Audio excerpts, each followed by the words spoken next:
Hey everybody, it's Melissa, nurse practitioner, health and wellness coach, and researcher in training.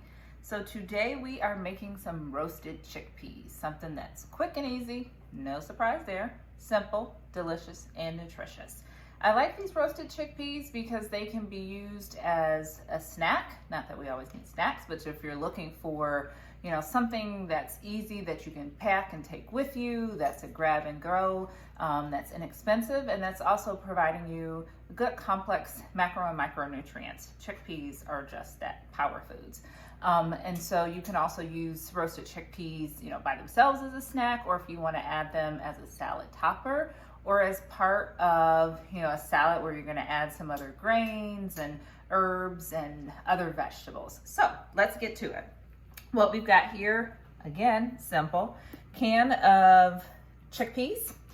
And this is probably like less than $1, maybe $1.50. So this is an inexpensive snack.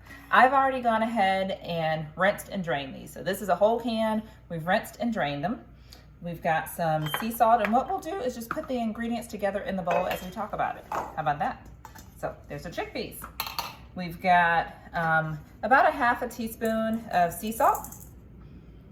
About an 1/8 teaspoon of pepper. And you guys usually know I don't measure, but I'm trying to give out estimates to help those who really want measurements.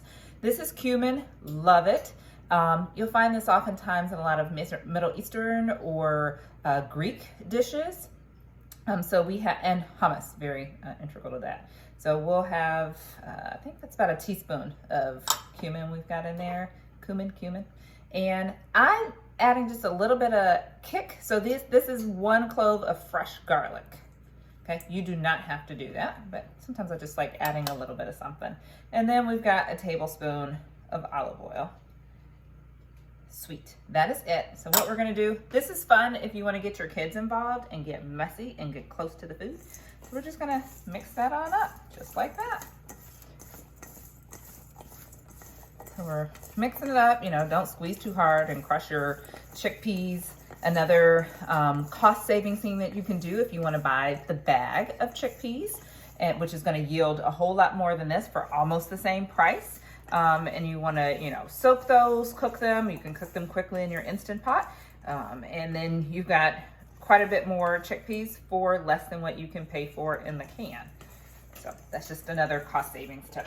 All right, so we've got this all nice and mixed. You can see they're shiny, they're salted, and if you want to go with even less ingredients, just olive oil, a little olive oil and salt.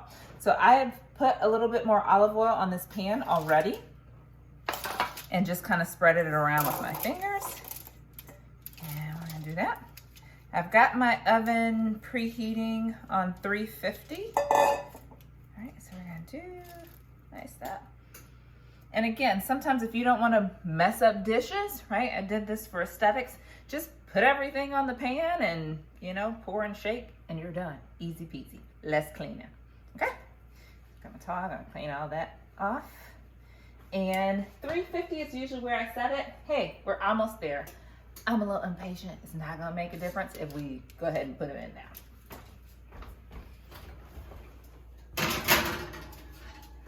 So we'll put those in there for about 20 minutes. And the longer you leave them in, the crunchier they will be. So if you want like a crunchy kind of chip snack, leave them in a little bit longer. If you want them to still have that nice soft consistency, we're gonna leave them in for just about 20 minutes. We'll be right back. So we're back. I left these in for actually about 25 minutes. At 20 minutes, they were still a little bit softer than what I wanted. You can see they're still soft, squeezable, but they've got a little crunch on the outside. If you want them to be a little bit more crunchier, about 30 to 35 minutes. Delicious. So, like I said, you can use these as a snack. We can just pop these over here.